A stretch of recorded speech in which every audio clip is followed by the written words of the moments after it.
நமஸ்காரம். உங்கள் அன்பிற்கும் அபிமானத்திற்கும் ஒரு வித்யாபுத்திரன் வி.ஆர். ராஜா குளத்தூர்லேருந்து பேசுகிறேன். ஸ்ரீ மாத்திரை நமக. இதனுடைய 1034வது வீடியோ. இன்றைக்கி கார்த்திகை அமாவாசை. இன்றைக்கி எப்பயுமே அமாவாசைக்கு அங்கே ராஜராஜேஸ்வர் கோவில் திருமாலமுருகன் ஆலயத்தில் நாங்கள் ஒரு 5-6 வருஷத்துக்கு முன்னாடி அப்போ தலைவராக இருக்கும்போது அப்போ பெரிய ஹோம குண்டத்தில் சண்டி ஹோமத்து குண்டம் ஒரு 6 அடி பள்ளம். அது இந்த கடல் மாதிரி உரையிறக்கி பண்ணியிருந்தோம். அப்போ பிரத்யங்கராகவும் ரொம்ப ஃபேமஸாக நடந்தது. நூற்றுக்கணக்கான பேர் 200 பேராக பார்ட்டிசிபேட்ஸ் இருக்கும். அப்புறம் நிறைய புகழ் அடைஞ்சிட்டு சொல்லிட்டு கொஞ்சம் அப்டேஷன்லாம் அந்த பப்ளிக்லேருந்து சரின்னு சொல்லிட்டு இப்போ சிம்பிளிஃபைடாக பண்ணுறா. மிளகா கூட அவ்வளோ யூஸ் பண்ணுறது இல்லைன்னு கேள்வி. இப்போ இந்த பிரத்யங்கரான்ற சக்தி எப்படி வந்தான்னா, இந்த சரப பட்சியினுடைய ஒரு ரெக்க பிரத்யங்கரா, ஒரு ரெக்க சூரணி துர்கா. சூரணியை தனியாக பார்த்துக்கோ, பிரத்யங்கரா ஆல்ரெடி பார்த்தாச்சு நம்ம. இன்றைக்கி சரபேஸ்வரர், என்னுடைய நண்பரான விவேக் சரபேஸ்வரன், அவர் பேர் விவேக், அப்பா பேர் சரபேஸ்வரன். அவர் ஆடிட்டிங் கம்பெனி வச்சு சாந்தோமில் அவர் ஒரு ஆர்டிகல் அமைச்சார். இந்த சரபம்னு ஒரு பட்சி ஆதி காலத்தில் இப்போ இல்லை. அது நிறைய பட்சிகள் மிருகங்கள்லாம் மறைஞ்சு போயிடுது. இப்போ யாழிலாம் இருந்துன்னு சொல்கிறா இல்லையா புராண காலத்தில், இப்போ இல்லை அதெல்லாம். இதில் அவர் அம்ச படத்தில் 2 முகம் காமிச்சிருக்கு, 8 கால்கள், 4 கைகள், 2 ரெக்கைகள். அதாவது நரசிம்ம அவதாரத்தை உக்கிறத அடக்கத்துக்காக பிறந்த அவதாரம் தான் சரபம். இவர் மந்திரம் சொல்லும்போது சாளுவேசாய வித்மகே பட்சிராஜாய தீமிகி தன்னோ சரப பிரச்சோதியாத்துடு. மனுஷாளுக்கு பயந்து அப்படியே சில பசங்க வெளில போகிறதுக்கே பயப்படும், ஆம்பளை பசங்களை. சவாலுக்கெல்லாம் தைரியம் ஓட்டுறது இது சரபேஸ்வர மந்திரம் தான் சொல்லியிருக்கு. ஸோ இந்த அமாவாசையில் எங்கள் இதில் கூட வெத்தலையில் இது பண்ணுவாள். கடைசியாக சரபேஸ்வரர் வழிபடுறதுக்கு வெத்தலை ஹோமம் பண்ணுவோம். அந்த அப்பா இதுதான் இது பண்ணுவாள். சென்னையில் கோயம்பேடு பக்கத்தில் குறுங்காலீஸ்வரர் தர்மசம்பர்த்தின்னு ஒரு கோவில் இருக்குது. அங்கே தூணில் இருக்க சரபேஸ்வரர். அதே மாதிரி மாடம்பாக்கத்தில் தேனுபுரீஸ்வரர் தேனுகாம்பிகை கோவில்லையும் வாசலில் தூணில் இருக்க 16 தூண்கள் இருக்கும், அதில் இருக்குது. அதை ரொம்ப வழிபடுவாள். ஞாயிற்றுக்கிழமையில் இந்த சரப பூஜை நடக்கும், ரொம்ப ஃபேமஸாக கொண்டாடுறோம். அது ஞாயிற்றுக்கிழமையில் இந்த ராகு காலத்தில் பண்ணுவாங்க. ஸோ இந்த சரபேஸ்வரர் இந்த சக்தியை பற்றியாக பார்க்க போகிறோம் நம்ம இன்றைக்கி. அது ஒரு முகமும் காமிச்சிருக்கா, 2 முகம் 8 கால், இல்லைனால 4 கால்கள் 4 கைகள் அப்படி காமிச்சிருக்கா. சரபேஸ்வரர் கவசம் உண்மையான பாதுகாப்பு கவசம். நம்மில் சில பேருக்கு வீட்டில் இருக்கும்போதோ அல்லது வெளியில் செல்லும் போதோ இனம் புரியாத அச்சம் ஏற்படும். அந்த நேரத்திலும் சிலருக்கு பல காரணங்களால் திருமணம் தடைப்பட்டு கொண்டே இருக்கும் அவர்களும், சிலருக்கு தீய கனவுகளின் காரணமாக இரவில் பெருங்குரலை எழுப்பி அலறுவார்கள் அவர்களும், சில குடும்பங்களில் கணவரின் தீய நடத்தியால் குடும்பமே நெருக்கடிக்கு ஆளாகிவிடும். அந்த குடும்பத்தில் உள்ளவர்களும், பெண்கள் வேலை படிப்பு காரணமாக அடிக்கடி வெளியில் செல்லும் போது தீயவர் தொல்லைக்கு ஆளாகக்கூடியவர்களும், வயது வந்த பொண்ணை படிப்பதற்கு கல்லூரிக்கு அனுப்பிவிட்டு ஹாஸ்டலுக்கு அனுப்பிவிட்டு வயிற்றில் நெருப்பை கட்டி கொண்டு வாழும் தகப்பனாரும், சில மாணவர்கள் தைரியம் குறைந்தவாறு இருப்பார்கள் அவர்களும், ஸ்ரீகவச ஜலூஷர் ஏற்றிய சூட்சும பீஜாட்சரங்கள் நிறைந்த சக்தி வாய்ந்த சரபேஸ்வர கவசத்தை ஓதி வரவும் இருக்கும். குறைந்தது தினமும் 21 முறை ஓதணும்னு சொல்லிருக்கு. இந்த கவசம் தமிழில் போட்டிருக்காத. நரசிம்ம உக்கிரகம் உடைத்து வந்த பரமசிவம் பறவையாய் எழுந்த என் கோவே ஹரஹர என சொல்லி ஆனந்தமாகி உன்னை உரத்த குரலில் கூவி அழைப்பேன் ஷாலிபேஷா என்றே. சிரம் 2 கண் 3 கூறிய மூக்குடனே கரம் 4 என்னை காத்துருளும் கருணாகரனே பரம்பொருளே சரபேஷா வாழி வாழியேன்னு போட்டிருக்கு. இதை இந்த கவசத்தை தமிழாக்கத்தில் பண்ணியிருந்து சமஸ்கிருதத்தில் இருக்கா இல்லையா தெரியாது எனக்கு. அவர் அமிச்சதை அப்படியே படிச்சிருக்கேன் நான். தினம் 21 முறை யார் சொல்கிறாலும் அவளுக்கு எப்பேற்பட்ட பயமும் போயிடுண்டு. இது சத்தியமான உண்மை. நான் பார்த்துருக்கேன். நான் ஜவஹர்லால் இருக்கும்போது பிரத்யங்கரா மந்திரம் அப்போ தான் உபதேசம் ஆச்சு எனக்கு. நான் சொல்ல 30 வருஷத்துக்கு முன்னாடி. அப்போ என்ன ஆகும்னா, எங்கள் ஹவுஸ் ஓனர் ஐயங்கார் நாராயணன் பேர். இப்போ வீடு வித்துட்டு போயிட்டார், மாம்பழத்துக்கு போயிட்டார் அவர். அவர் வந்து நரசிம்மர் படம் வச்சிருப்பா பாத்தில். முக்கூர் லட்சுமி நரசிம்மாச்சாரியார் வந்து 2 தடவை ஹோமம்லாம் பண்ணியிருக்கா. பெரிய அளவில் பண்ணுவாங்க. ஸோ 2-3 தடவை அந்த ஆத்திர ஹோமம் நடந்திருக்கு. அது என்ன ஆகும்னா, நம்ம பிரத்யங்கரா மந்திரமோ சரப மந்திரம் சொன்னா சண்டைக்கு வந்துடுவார் அவர். நான் பாட்டு மறந்து சத்தம் போட்டு கூட சொல்ல மாட்டேன். ஆற்றுல ஜெபிச்சிருந்தா ஒரு அது வந்து 2மே கான்ட்ரா. நல்லா புரிஞ்சுக்கணும். நரசிம்ம மந்திரம் இருக்கிற சொல்கிற இடத்துல சரப மந்திரம் சொன்னால் சண்டை வந்துடுவாங்க. அதே பிரத்யங்கரா மந்திரமும் சரி, அது சொல்ல சொல்ல அவளுக்கு எதிராளிக்கு இதாகிடும். ஏன்னா இந்த நரசிம்ம சுவாமியை வந்து வைஷ்ணவத்தில் ரொம்ப வசதியாக சொல்கிறா. கரடி இருக்கலாம். ஆதிசங்கரே வந்து இந்த கராவரம்ப சோஸ்திரம் பாடியிருக்காரு நரசிம்ம மேலே. ஆனால் அதே நரசிம்மர் உக்குரம் அடங்காமல் லக்ஷ்மியெலாம் வரல, யாரும் வரல. அந்த நேரத்தில் அதை எப்படி உக்கரத்தை தடுக்கிறது தெரியல. தேவர்கள்லாம் பயப்படுறா. அவரால் வானத்துக்கு முன் குதிக்கிறார். அப்போ பரமேஸ்வரன் செய்கிறார், இவரை கூப்பிட்றார், பைரவரை கூப்பிட்றார். நீ போய் நரசிம்மத்தை அடக்கிட்டு வாண்டு. பைரவ சுவாமி அங்கேருந்து கிளம்பி வந்து நரசிம்மரோட சண்டைக்கு வரும்போது அவர் உடம்பெல்லாம் கிழிச்சு அனுப்பிச்சிடுறார் அவர். அப்பா அது மாதிரி ஆயிடுத்துன்னு பைரவர் போய் பரமேஸ்வரன் முறையிட, அப்போ தன்னுடைய சக்தியை முழுக்க அவர் கொடுக்குறார், பைரவருக்கு கொடுக்குறார். யார்? பரமேஸ்வரன். ஸோ 3 கண்ணு வந்துடுது பைரவருக்கு அப்படியே. ஸோ இவருக்கு வந்து எனக்கு நரசிம்மம் ஒரு முகம்தான் இருக்குது, இவருக்கு 2 முகமாக பண்ணி அவருக்கு ரெக்கை கிடையாது. சர்ம பட்சியான 2 ரெக்கையை உண்டாக்கி இந்த மாதிரி வித்தியாசமானது. அவர் வந்து மனுஷனும் மிருகமும். யார்? நரசிம்மம். நரன் சிம்மம். இந்த சரபம் அப்படி இல்லை, பட்சி வேற, பெரிய அழகு. இந்த அந்த அழகு ப்ளஸ் வந்து பயங்கரமான முகம், உடம்பெல்லாம் வந்து மனித உடம்பாட்டம் வரும். அது கீழே வந்து சிம்மத்தினுடைய இந்த கால்கள். ஸோ இந்த மாதிரி வரும்போது அவர் அதை எதிர்க்க முடியல யாரால்? நரசிம்மரால். நரசிம்மர் வந்து அதை தோற்க முடியல, அவர் அடங்கி போயிடுறார். அந்த ரூபத்தை தான் பார்க்க போகிறோம் இப்போ நம்ம.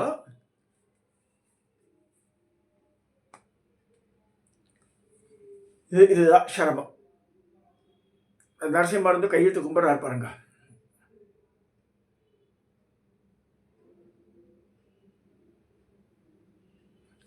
இதில் இன்னொரு படம், இதில் ரெக்கை அழகாக காமிச்சிருக்கா.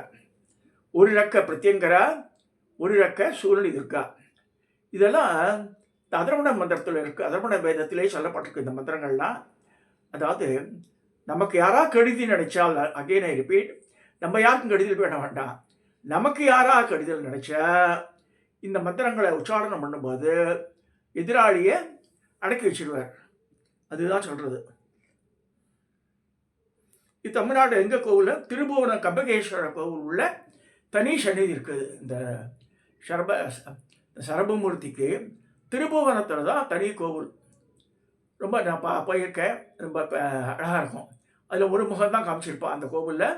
கருங்கல் விக்கிரகம், கிட்டத்தட்ட 4-5 அடி உயரத்துக்கு மேலே இருக்கும். அது நல்ல 6 அடி உயரமே இருக்கும் நினைக்கிறேன், ரொம்ப கரெக்ட்லி. மான் மழு வச்சுட்டு இருக்கார் ஒரு கையில், 2 கை மேற்கையில், கீழ்கையில் வந்து பாம்பை பிடிச்சிட்டு இருக்கார். அப்புறமா வந்து நெருப்பை ஒரு கையில் பிடிச்சிட்டு இருக்கார். 2 கால்களால் வந்து நரசிம்மரை பிடிச்சிட்டு இருக்கார் பாருங்க. பயங்கரமான தோற்றம். இது எப்போ வந்ததுன்னா, சாளுக்கியரோட பிரதான தெய்வம் தான். அதான் வந்து மந்திரமே சொல்றதுன்னா, சாளுவேசாய் வித்மகே அப்படிதான் ஆரம்பிக்கிறது. சாளுவேசாய் வித்மகே பக்ஷி ராஜா. இது வைஷ்ணவத்தை பக்ஷி ராஜான்னு சொல்றது கருடன். சைவத்தில் வரும்போது சிவபிராகாரம் வரும்போது என்ன சொல்றதுன்னா, சரபம் தான் பக்ஷி ராஜான்னு சொல்லிருக்கு. பட்சிகளே ராஜாவாக இருக்குது அவங்க தெரிஞ்சு கருடன் நினச்சிருந்தோம். கருடன் கிடையாது, இவர் தான் சரப பட்சி தான் வந்து ஒரு பாட்டு. இப்போ இல்லை, அந்த அந்த காலப்போக்கில் மறைஞ்சு போயிடுது எல்லாமே. அந்தந்த புராண நிகழ்வுகள்லாம் நடக்கும்போது அதோட ஓவர். ஸோ இந்த இது வந்து பெரிய யுத்தம் நடக்கிறது, நரசிம்மருக்கும் சர்வேஸ்வருக்கும் நடந்து முதல்ல பைரவராக வரும்போது கிழிச்சு அனுப்பிச்சிடுறார். அப்போ ஈஸ்வர கிருபையினால் ஈஸ்வரோட சக்தி முழுக்க பைரவுக்கு ஏற்றப்பட்டு திருப்பி அனுப்புறது. அவர் சர்வேஸ்வரா மாறி இந்த மாதிரி நரசிம்மருடைய உக்கிரத்தை தணிச்சார் அப்படின்னு சொல்லப்படுறது. இந்த நரசிம்மருடைய தோலே கிழிச்சு போட்டு இது பண்ணிடுறாரு. இந்த இன்சிடென்ட் இவாள் அகோபலம் நரசிம்மர் இது சொல்கிறா. ஆக்சுவலாக மகாராஷ்டிராவில் ஒரு இடத்துல ஒரு குகையில் நடந்துன்னு சொல்கிறது சட்டைக்கு. அந்த அந்த குகை தண்ணி முழுக்கவே சகப்பாகவே இருக்கும். Even today you can go and see red கலர்லேயே இருக்கும் தண்ணி. ஸோ அங்கே தான் நரசிம்மருடைய மதமே நடந்தது சொல்லப்பட்டிருக்கு. ஸோ இது நம்ம வேஷத்தை சொல்ல மாட்டோம். அதெல்லாம் நம்ம அவருடைய மெயின் பிரதான தெய்வம் அது, அதனால் சொல்ல மாட்டாங்க. சரி, நமக்கு அது வேண்டாம். நம்ம எல்லாமே சனாதன தர்மத்தில் நமக்கு இதுவும் வேணும் அதுவும் வேணும். ஏன்னா காக்கும் கடவுள் நாராயணன் சொல்லும்போது அதை தனியாக வெறுக்க முடியாது நம்மளால். ஆனால் இதுதான் இந்த சட்டைநாதர் கூட அப்படிதான். வாமனாவதாரத்தினுடைய அந்த தோலை தூக்கி போட்டுன்றது சட்டைநாதர். சிறுகால் இருக்க சட்டநாதர் எந்த சட்டையை போட்டுட்டார்? அவர் வாமனாவதாரத்தினுடைய அந்த தோலை கிழிச்சு போத்துக்கிறார். அதான் சட்டநாதர். இது எப்படிலாம் தெரியும்னா உங்களுக்கு இந்த சிவபராக்கிரம நூலை படித்தாதான் தெரியும் அது. ஸோ நம்ம we should know what is happening இந்த மாதிரி. ஸோ அப்போ தான் நம்ம சொல்ல முடியாது. நமக்கு ஒரு நேரம் கஷ்டம். ஏன்னா பெருமாள் 24 அவதாரம் எடுத்தார், தசாவதாரம் எடுத்தார் அப்படின்னு வச்சுக்கோங்க. ஆனால் ஒவ்வொரு அவதாரம் முடியும் போது அவரால் திருப்பி வேகவடத்துக்கு போக முடியாது. அப்போ he calls Lord Shiva to help him. இப்போ ராமாயணத்தில் அப்படி இல்லை. இவனே யமதர்மராஜனே கூப்பிட்றான் காரியம் முடிஞ்சிட்டு வாங்கோண்டு.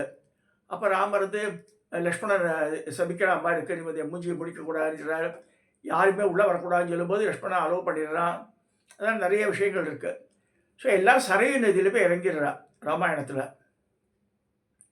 ராமன், லக்ஷ்மணன், பரதன், சத்ருகுணன் எல்லாமே. ஸோ அந்த இது உச்ச அவதாரத்தில் என்ன இருந்ததுன்னா, அவன் அவதாரம் நோக்க முடிச்ச உடனே கச்சபேஸ்வரன், கச்சம் தான் ஆமை, கச்சபேஸ்வரர் அப்படின்றாச்சு. இந்த ஆமை ஓட்டை கிழிச்சு அது பரமேஸ்வரன் தான் பண்ணுறாரு. அதை இங்கே திருக்கச்சூர் ஒரு இடம் இருக்குது. சிங்கப்பெருமாள் கோவிலுக்கும் இந்த சைடுக்கு செங்கல்பட்டுக்கு தள்ளி ஒரு இடம் வருது திருக்கச்சூர். இந்த திருக்கச்சூரில் கச்சபேஸ்வரர் இருக்குது. இந்த இந்த அதே மாதிரி காஞ்சிபுரத்துலேயும் இருக்குது. ஸோ அங்கே போய் பார்த்தா ஆமையனுடைய முதுகு மேலே தான் சிவலிங்கமே இருக்கும் அங்கே. ஸோ அது புரிஞ்சுக்கணும் நம்ம. ஸோ இந்த மாதிரி அதே மாதிரி வாமனாவதாரத்துடைய தோலை கிழிச்சு போட்டதுனால சட்டைநாதர், இந்த மாதிரிலாம் இருக்குது. இது புராண நிகழ்வாக விட்டுவிடணும். அதை இவா ஜெய்ஷா, இவா வசதி, அவா மட்டும் அப்படிலாம் பேசக்கூடாது நம்ம. ஸோ கமிங் டு திஸ், இந்த சர்வேஸ்வரருடைய 2 ரெக்கையும் 2 சக்திகள் இருக்குது. ஒரு ரெக்கை பிரத்யங்கரா, ஒரு ரெக்கை சூரிய துர்கா. இந்த சூரிய துர்காவை ஆல்ரெடி பார்த்துட்டோம். சூரிய துர்கா புக்கு ரிலீஸ் பண்ணியிருக்கோம் நம்ம. இந்த பிரத்யங்கரா பிரபாவத்தை முன்னாடி நான் பேசியிருக்கேன் 2-3 தடவை. ஸோ அதை நான் இன்றைக்கி எடுக்கலை. இன்றைக்கி எடுத்த டாபிக் சர்வேஸ்வரர் தான். அதாவது நமக்கு இனம் புரியாத ஒரு பயம் வரும்போது இந்த சரப மந்திரத்தை சொல்லுங்க. சாளி வேசாய் வித்மிகே பட்சி ராஜாய் தீமிகே தன்னோ சர்ப பிரச்சோதியாத் ஈஸ்வரனா போதும். எங்கேயாவது அமாவாசையில் ஹோமம் பண்ணும்போது, பிரத்யேகரா ஹோமம் பண்ணும்போது வெத்தலையை சுருட்டி அதில் வெத்தலையை பேர் கூட எழுதுவா. சில பேர் பால் பாயிண்டில் அவள் பேர் எழுதி என்ன குறையை எழுதி சுருட்டி கொடுப்பா.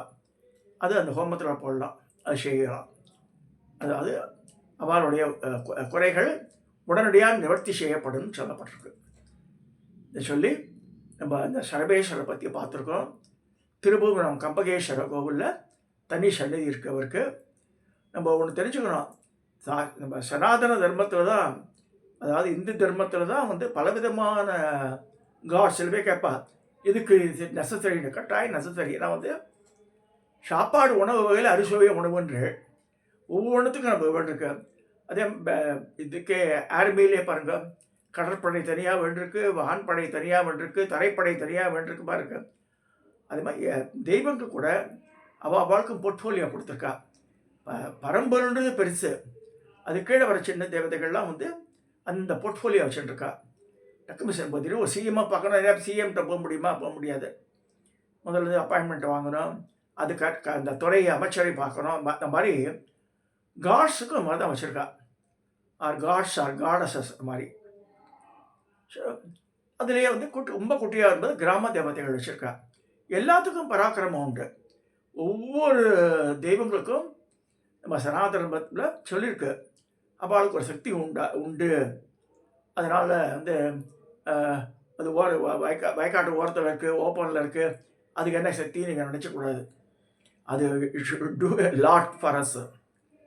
நிறைய நான் அனுபவப்பட்டிருக்கேன் அதில். டு கோட் அன் எக்ஸாம்பிள், எங்காத்து மதுரை வீரன் எங்கள் அம்மா சொல்வா, குலதெய்வம்ண்டு. மதுரை வீரன் எங்கே இருக்குன்னு தெரியாது. எங்கள் அம்மா அப்புறமா சொன்னான், வைத்தீஸ்வரன் கோவிலில் மாயவர ரோட்டில் பழைய அக்ரஹாரம் இருக்குது, அதுக்கு ஏற்ற மாதிரி இங்கே ஒதிய மரம் இருக்குண்டா, அது கீழே இருந்துன்னா. நான் போய் பாடும்போது எங்கள் அம்மா வந்தால் கூட, நானே மனைவி எங்கள் அம்மா போய் இருக்கும்போது 1992ஆம் வருஷம் நினைக்கிறேன். திரௌபதி அம்மன் கோவில், இங்கே ஒதிய மரத்தை வெட்டிட்டோங்க நாங்கள், அது எதுக்கும் உதவாதுன்னு சொல்லுவாங்க, கதவு பண்ணி போட்டுட்டோம் திரௌபதி அம்மன் கோவிலுக்குன்னா. அதுக்கப்புறம் வித்தின் ஃபியூ இயர்ஸ் ரொம்ப அழகாக டெவலப் ஆகிடுது. அந்த பழைய அக்ரஹாரம் இந்த இடத்துல வந்து சதாபிஷேகம்னு ஹோட்டல் கட்டிட்டா. அந்த இடமா சந்தேகமாக இருக்குது. அந்த அந்த மதுரை வீரன் அந்த ஒரு சின்ன மாட கோவிலாற்றம் இருந்து கையில் அருவாளோடு நிற்கிறான். முத்தாத்தர் முத்துவீர சுவாமின்னு மாதிரி வச்சுட்ருக்கா. அங்கே வெறும் தேங்காய் உடைச்சி கற்பூரத்தை ஏற்றின, வேறு ஒன்றும் நான் பண்ணவே இல்லை. இந்த தேங்காய் தண்ணி வச்சில் 9 வருஷம் சொல்லி இது பண்ணிவிட்டு தேங்காய் பூ பழம் அவ்வளோதான் நாங்களே பண்ணிடணும். இங்கே ஆஃபீஸ் வந்தவுடனே ப்ரொமோஷன் வந்துடுது எனக்கு. அந்த மாதிரி எதுக்கு சொல்கிறேன்னா, குட்டி தெய்வங்கள் உடனடியாக வேலை செய்ய ஆரம்பிச்சிடும். இது கூட பாருங்கள், மேலே எங்காத்த உள்ள நுழையும் போது அவர் இருப்பார் மதுரை வீரசுவாமி.